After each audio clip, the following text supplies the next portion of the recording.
ආයිබෝවන් හිතවතුනි ඔබ අපගේ දඩුවට YouTube channel එක එහෙම නැත්නම් කුරහන් චේනා YouTube channel එක නැත්නම් අපගේ Facebook පිටුව එහෙම නැත්නම් අප සම්බන්ධ වෙලා සිටින WhatsApp group වල අප සමග සම්බන්ධ වෙලා සිටින හිතවතුන් වෙන්න ඕනේ. හිතවතුන් විය හැකි ඔවුන් සියලු දෙනාටමත් ඒ වගේම මේ රටේ සියලු දෙනාටමත් ඒ රට වගේම අප සමග Facebook පිටුව තුලින් සම්බන්ධ වෙලා ඉන්න ඒ 5000ක් වන අපේ හිතවතුන් සියලු දෙනාටමත් මේ ලබන්නා වූ 2026 සූර්ය සංක්‍රාන්තිය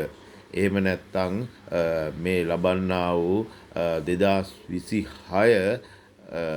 සිංහල දෙමළ අලුත් අවුරුද්ද එහෙම නැත්නම් සිංහල මාස ක්‍රමයට අනුව නම් බක් වෙසක් පොසොන් ඇසළ නිකිණි බිනර වප් ඉල් උඳුවප් නවම් මැදින් කියන මාස ක්‍රම තමයි සිංහල මාස ක්‍රමය අනුව අපි බක් මාසයේ ආරම්භයේදීම මේ සූර්යයා මීන රාශියේ සිට මේෂ රාශිගත වීමත් එක්ක මේ අලුත් අවුරුද්ද ගත කරනවා අලුත් අවුරුද්ද උත්සවශ්‍රීයෙන් සමරනවා මේ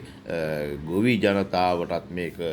මහඟු අවස්ථාවක් වෙනවා ඔවුන්ගේ අස්වැන්න නෙලාගෙන ශාස්ත්‍රීය වන කාලයක් තමයි මේ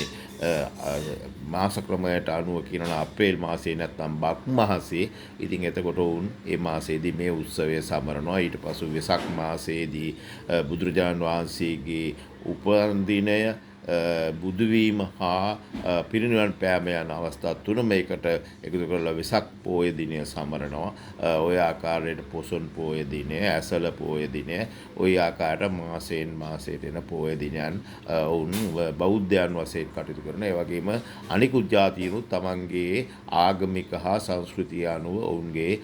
ආගමික උත්සව හා සංස්කෘතික උත්සව පවත්වමින් දිගින් දිගටම පවත්වමින් කටයුතු කරනවා. ඉතින් මේ ලබන්නා වූ 2026 සිංහල හින්දු අලුත් අවුරුද්ද අපගේ හිතවතුන් සියලු දෙනාටමත් ඔබ සියලු දෙනාටමත් අපගේ YouTube channel දඬුවට